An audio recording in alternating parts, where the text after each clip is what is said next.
ఉమ్మడి జిల్లా వ్యాప్తంగా ఘనంగా జాతీయ ఓటర్ల దినోత్సవం. ఓటుతోనే సుస్థిర ప్రభుత్వం సాధ్యమన్న అధికారులు. దేశ పటిష్ట ప్రజాస్వామ్య నిర్మాణానికి ఓటు హక్కు ఎంతో కీలకమని మన్యం జిల్లా collector doctor N Prabhakar Reddy అన్నారు. ఆదివారం 16వ జాతీయ ఓటర్ల దినోత్సవం పురస్కరించుకుని స్థానిక ఆర్సీఎం ప్రభుత్వ కార్యాలయాల సముదాయం నుంచి కలెక్టరేట్ వరకు ఓటు హక్కు ప్రాధాన్యతపై అవగాహన కల్పించారు. ప్లకార్డులను ప్రదర్శించి ఓటు అనేది హక్కు కాదు, మన బాధ్యత కూడా, నిజాయితీగా ఓటు వేయండి, ప్రజాస్వామ్యాన్ని కాపాడండి అనే నినాదాలతో విద్యార్థులు చైతన్య ర్యాలీని నిర్వహించారు. అనంతరం సభావేదిక వద్ద అతిథులు జ్యోతి ప్రజ్వలన గావించి కార్యక్రమాన్ని ప్రారంభించారు. ఈ కార్యక్రమంలో కలెక్టర్ మాట్లాడుతూ 18 ఏళ్లు నిండిన ప్రతి ఒక్కరూ ఓటు హక్కు గురించి ముందే అవగాహన కలిగి ఉండాలని, ముఖ్యంగా గ్రామీణ ప్రాంతాల్లో ఓటును అమ్ముకోకుండా ప్రజలను చైతన్యపరచాల్సిన బాధ్యత విద్యార్థులపై ఉందని పేర్కొన్నారు.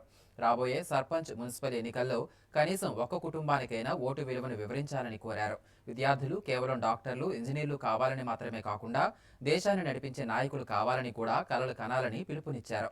దేశంలో ప్రతి ఏటా 80 లక్షల మంది డిగ్రీ పూర్తి చేస్తున్న ఐఏఎస్ వంటి ఉన్నత ఉద్యోగాలకు కేవలం 5 లక్షల మంది మాత్రమే దరఖాస్తు చేస్తున్నారని, మిగిలిన వారంతా కనీసం ప్రయత్నం చేయకుండానే ఓటమిని ఒప్పేసుకుంటున్నారని ఆవేదన వ్యక్తం చేశారు.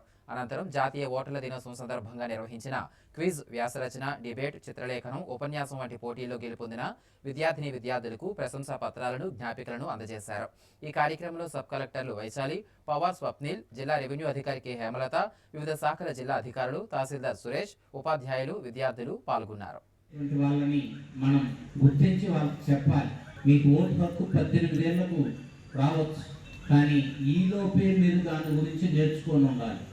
మీకు ఒక ఉద్యోగం రావాలి అంటే డిగ్రీ ఉండాలి అన్నారు అనుకోండి, డిగ్రీ కంప్లీట్గా నేర్చుకొని ఉంటే ఆ ఉద్యోగం వస్తుంది.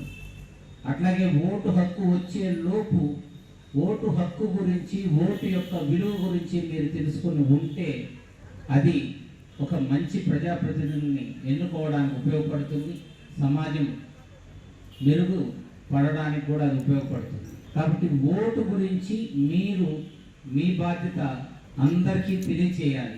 ఎవరిని ఎన్నుకోవాలనేది ఆలోచించి నిర్ణయం తీసుకోవాలి తప్ప ఆశపడి నిర్ణయం తీసుకోకూడదు అనేటువంటి. మీరందరూ కూడా తప్పనిసరిగా త్వరలో మనకు సర్పంచ్ ఎలక్షన్స్ రాబోతున్నాయి, మున్సిపల్ ఎలక్షన్స్ రాబోతున్నాయి.